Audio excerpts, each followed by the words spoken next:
Olá, galerinha, tudo bem? Sejam todos bem-vindos à aula de Língua Portuguesa. Eu sou a professora Jamile Fontinelli e nós daremos continuidade ao conteúdo da Semana de Arte Moderna. Vamos lá!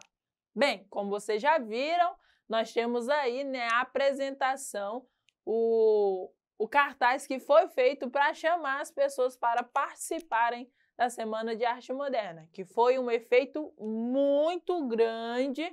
Na época, algumas pessoas não deram muita relevância, mas hoje, quando nós falamos em modernismo, o foco principal, o primeiro passo que é dado é a Semana de Arte Moderna e ela é importantíssima para a gente falar sobre esse novo ponto de vista de arte, de literatura, de música. Então, foi muito significativo. Então, não pode esquecer. 1922, Semana de 22 ou Semana da Arte Moderna. Então, a Semana da Arte Moderna, como eu já venho falando para vocês, chocou parte da sociedade ao trazer uma nova versão sobre os processos artísticos.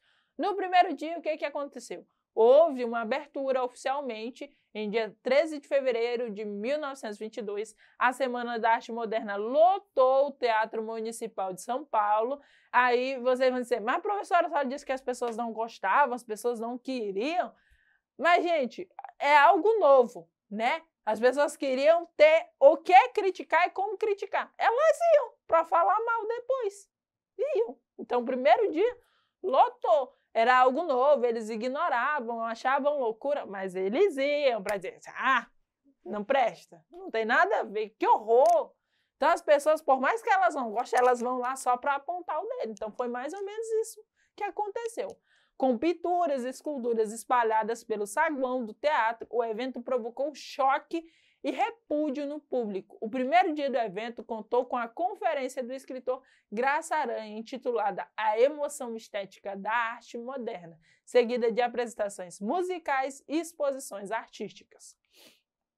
No segundo dia do evento, 15 de fevereiro, foi marcado pela apresentação musical de Guiomar Novaes e pela palestra de Menotti Del Pichia sobre a arte estética. Na ocasião, Menotti apresentou os escritores dos novos tempos que foram recebidos pelo público com aplausos e vaias. Neste mesmo dia, 15 de fevereiro de 1922, o evento terminou com gritaria, quando Ronald Carvalho declamou o poema Os Sapos, de Manuel Bandeira. O público fez coro para atrapalhar. O poema fazia crítica ao parnasianismo e às suas regras para fazer poemas. É aquilo que eu disse para vocês. Era algo novo, diferente, mas as pessoas foram convidadas. E elas queriam ir para ver o rebuliço todo. Elas queriam ver o que estava acontecendo. Por mais que fosse para criticar, para vaiar, para achar que era ridículo aquilo que estava acontecendo, mas elas iam, só para poder fofocar depois. Então, é basicamente isso, lotava, iam muitas pessoas, e tinha vai, e o pessoal atrapalhava, mas a Semana de Arte ficou aí, marcou gerações e gerações, e não dá para falar sobre modernismo se não falar da Semana de Arte Moderna. O terceiro dia, com o público mais reduzido, o terceiro dia de evento foi mais tranquilo.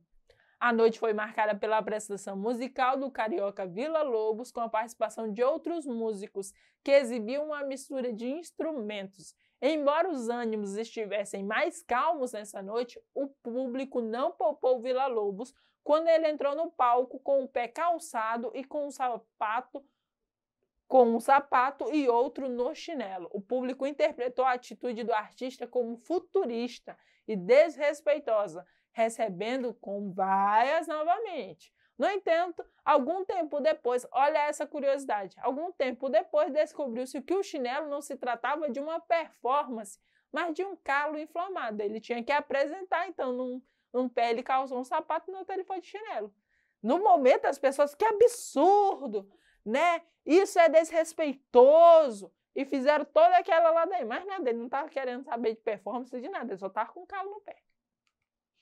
E aí, a Semana de Arte Moderna, criticada por uns e ignorada por outros, né? Os artistas que participaram dessa manifestação chegaram a ser retratados pela mídia como subversores da arte espíritos cretinos e débeis ou futuristas endiabrados. Olha só como esses artistas, autores, escritores, músicos foram colocados pela mídia e pela sociedade. Imagina só, você está querendo trazer algo novo, né? E as pessoas só, não, isso é horrível, isso não pode, julgando e colocando você ser desprezado por todos e a todo momento. Imagine só como eles foram importantes por dar continuidade. Porque cada passo diferente que se dá, num contexto político, num contexto econômico e cultural, ele é importantíssimo. Porque se agora é julgado, futuramente ele será lembrado, ok? Então, as ideias da Semana Arte Moderna foram difundidas através de outros movimentos artísticos da época de publicações. Dentre os movimentos e grupos formados na década de 1920 estão o Movimento Pau Brasil, Movimento Verde e Amarelo, Grupo da ANTA, Movimento Antropofágico. Em relação às publicações, destacaram-se as revistas Claxon e Antropofagia. Ao longo do século XX, a Semana de Arte Moderna teve o seu valor histórico reconhecido e foi considerado o marco inicial do movimento modernista brasileiro. As ideias que surgiram na Semana de 22 se desdobraram movimentos diversos que levaram seu legado adiante. A herança da Semana de Arte Moderna ainda pode ser observada em movimentos posteriores, como o tropicalismo, a geração da lira paulistana e a bossa nova, ok? E aí, agora nós vamos exercitar um pouquinho. Analisem aí, visualizem essa fotografia. Tem aí um tempinho aí para vocês visualizarem. Observe. Ela é intitulada O Teatro Mágico, ok? Percebam. Vamos lá para o nosso comando da nossa questão. O grupo Teatro Mágico apresenta composições autorais que têm referências estéticas do rock, do pop e da música folclórica brasileira. A originalidade desses shows tem relação com a ópera europeia do século XIX, a partir da. Percebam que, geralmente, as questões, principalmente as questões do Enem, ele sempre vai trazer uma afirmativa. Ela traz uma afirmativa para você, uma contextualização. Olha, é isso daqui. Nós estamos pensando nesse contexto aqui. Aí depois ele traz o que ele quer de você. Então, primeiro ele diz que o teatro mágico apresenta composições autorais que têm referências estéticas do rock, do pop e da música folclórica brasileira. Ponto.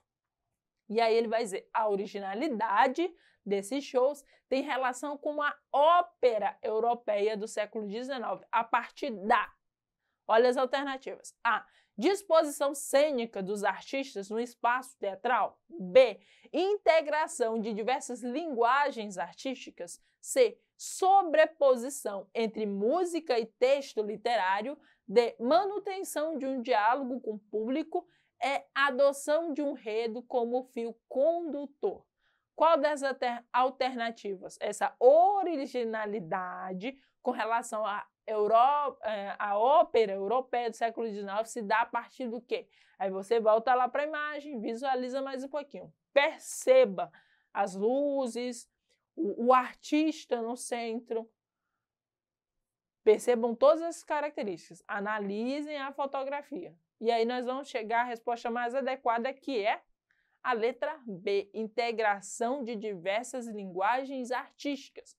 Como? Nós temos aí a música, nós temos as artes cênicas, né? Configurando, pensando aí no circo, ok? As moças dançando, então nós temos toda essa configuração. Então é uma configuração de linguagens artísticas, a interação dessas linguagens. Juntando ainda, se você for pensar em todo o jogo cênico, todo o contexto, nós ainda temos a música para fazer parte dessa linguagem artística. Se vocês observarem, a pintura no rosto do músico também aí. Como ele está vestido, como está ordenado o palco, as luzes. Então, todos esses fatores são muito importantes, ok? Próximo. A Semana de Arte Moderna é considerada como um divisor de águas para a cultura brasileira porque a. Propôs a continuação da tradição e o apego à literatura clássica, mas ao mesmo tempo deixou-se influenciar pelos movimentos de vanguarda que eclodiam na Europa no início do século XX. B. Antecipou as renovações artísticas que só consolidariam a partir da década de 1950 com o concretismo, corrente literária liderada pelos poetas Delcio Pignatari e os irmãos Haroldo e Augusto de Campos. C. Foi considerada como a primeira manifestação coletiva pública na história cultural do nosso país em favor de um espírito novo e moderno que contrariasse a arte tradicional de teor conservador que predominava no Brasil desde o século XIX. Então, qual é a resposta mais adequada? A pergunta é, por que ela é considerada como divisor de águas? Por quê? Porque ela foi considerada como a primeira manifestação coletiva pública na história cultural de nosso país, em favor de um espírito novo e moderno e que contrariasse a arte tradicional, ok? E aí, no mais, é só isso, galerinha. Nós terminamos a nossa aula por aqui. Acessem eduque.acre para assistir esse vídeo e os demais e para fazerem as suas anotações. Tchau, tchau e até logo!